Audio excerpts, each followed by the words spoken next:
আম্মা বাদ নাউযু বিল্লাহি মিনাশ শাইতানির রাজিম বিসমিল্লাহির রহমানির রহিম আলহামদুলিল্লাহ। সমস্ত প্রশংসা একমাত্র আল্লাহর জন্য, যিনি আমাদের সৃষ্টি করেছেন, হালাল হারামের সীমা নির্ধারণ করেছেন এবং সঠিক পথে চলার নির্দেশ দিয়েছেন। দুরূদ ও সালাম ভবিষ্যৎ হোক আমাদের প্রিয় নবী হযরত মুহাম্মদ সাল্লাল্লাহু আলাইহি সাল্লামের উপর। আমার প্রিয় ভাই ও বোনেরা, মানুষকে আল্লাহ দুনিয়া পাঠিয়েছেন পরীক্ষা নেওয়ার জন্যই। আমরা কি হালাল পথে চলবো নাকি হারাম ছড়াবো, এটা মূল পরীক্ষা। আল্লাহ কুরআনে বলেছেন, হে মানুষ, তোমরা একে অপরের সম্পদ অন্যায়ভাবে গ্রাস করো না, বরং পারস্পরিকে সম্মতিতে হালাল ব্যবসার মাধ্যমে গ্রহণ করো।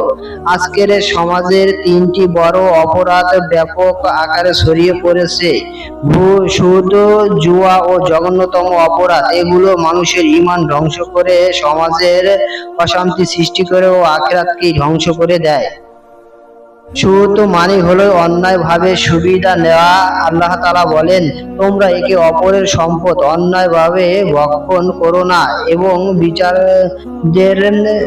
বিচারকদের ঘুষ দিও না, যাতে মানুষের সম্পদ অন্যায়ভাবে ভক্ষণ করতে পারো। রাসূল সাল্লাল্লাহু আলাইহি সাল্লাম বলেছেন, সুদ প্রদানকারী ও গ্রহণকারী উভয়ের আল্লাহর লানত। সুদের ক্ষতি: ন্যায় বিচার ধ্বংসর হয়ে যায়, মেধাবীরা বঞ্চিত হয়, অন্যায়কারীরা সুবিধা পায়, গরিবের অধিকার মরে যায়, আল্লাহর রহমত সমাজ থেকে সরে যায়। সমাধান: সুদকে গুনাহ মনে করা, সৎভাবে উপার্জনের চেষ্টা করা, গরিবকেই হালাল হারামের শিক্ষা দেওয়া, সমাজে ন্যায় নীতি প্রতিষ্ঠিত চেষ্টা করা। আল্লাহ তাআলা বলেন, হে ঈমানদারগণ, মদ, জুয়া, মূর্তি পূজা এবং ভাগ্য নির্ধারণকারী সমূহ শয়তানের অপবিত্র কাজ, সুতরাং থেকে বেঁচে থাকো যাতে সফল হও। রাসূল সাল্লাল্লাহু আলাইহি সাল্লাম বলেছেন, যে ব্যক্তি পাশা খেয়ে সে যেন শূকরের মাংস ও রক্তে হাত দিয়েছে।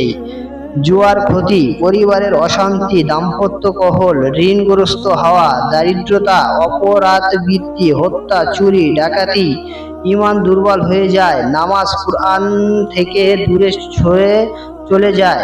আধুনিক জুয়া, ক্রিকেট, বাজি, অনলাইন ক্যাসিনো, লটারি, টাস, পাশা। সমাধান: আল্লাহর ভয় অন্তরে জোগানো, হালাল বিনোদন গ্রহণ করা, ক্রিয়া শিক্ষামূলক কাজ, পরিবারের সদস্যদের জুয়া থেকে দূরে রাখা। আল্লাহ তাআলা বলেন, ব্যভিচারের কাছেও যেও না, এটি অশ্লীল কাজ এবং জঘন্যতম অপরাধ। নবী করিম সাল্লাল্লাহু আলাইহি সাল্লাম বলেন, সবচেয়ে বড় অপরাধ হলো আল্লাহর সাথে শরীক করা এবং মা-বাবাকে কষ্ট দেওয়া। জঘন্যতম অপরাধগুলো হলো শিরক, আল্লাহর সাথে শরীক করা, হত্যা, ব্যভিচার, ধর্ষণ, সুদ, চুরি, প্রতারণা, মাদক, দুর্নীতি। এসব অপরাধের কারণ আল্লাহকে ভুলে যাওয়া, দুনিয়ার মোহ, টাকার লোভ, খারাপ বন্ধু, পরিবেশ।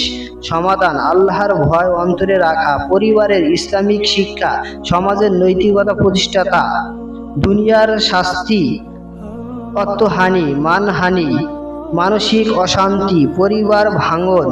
আখিরাতের শাস্তি: আল্লাহ তাআলা বলেন, যারা অন্যায়ভাবে মানুষের সম্পদ খায় তারা কিয়ামতের দিন আগুন দিয়ে তাদের পেট পূর্ণ করবে। মুক্তির উপায়: আন্তরিক তওবা, বেশি বেশি ইস্তেগফার, নামাজ, রোজা, যাকাত, হালাল জীবিকা অর্জন, সৎ নেতৃত্ব নির্বাচন, নিজে বদলানো, পরিবারের ও সমাজকে বদলানোর চেষ্টা করা।